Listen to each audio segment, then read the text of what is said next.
નમસ્તે, આઈટી સેન્ટરથી મનીષા પ્રજાપતિ. આજની એક નવી વાત.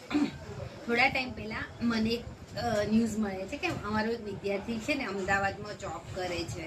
તો કઈ રીતે અમદાવાદમાં જોબ મળી ગઈ. તો એને આઈટી સેન્ટરમાં 7મા મહિનામાં અહીંયા કોર્સ ચાલુ કર્યો હતો. ડીસાના આજુબાજુના જ ગામનો વિદ્યાર્થી હતો અને એને 12મું કમ્પ્લીટ કર્યું. કોલેજના પહેલા જ વર્ષમાં છે એ વિદ્યાર્થી.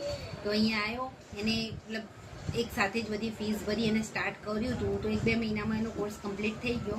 એને કોર્સ જે લીધો હતો ને ફાઇનાન્શિયલ અકાઉન્ટિંગનો લીધો હતો. એમાં જે MS ઓફિસ છે, Word Excel, PowerPoint, Gujarati English typing, એકાઉન્ટમાં ટેલી, પ્રાઇમ, મિરેકલ આ બધું શીખી લીધું. શીખ્યા પછી અહીંયાથી એને રિઝ્યુમ બનાવવામાં આવ્યો અને એના પછી એને ઇન્ટરવ્યૂ માટે અલગ અલગ જગ્યાએ મોકલવામાં આવ્યો. તો એનું સિલેક્શન છે ને એક ટાયરના શોરૂમમાં થયું. એ ટાયરનો શોરૂમ છે તો ડીસામાં, પણ એમને જરૂર હતી સ્ટાફની અમદાવાદમાં. તો એ વિદ્યાર્થીને અમદાવાદમાં મોકલવામાં આવ્યો ને એને અમદાવાદમાં જોબ મળી ગઈ.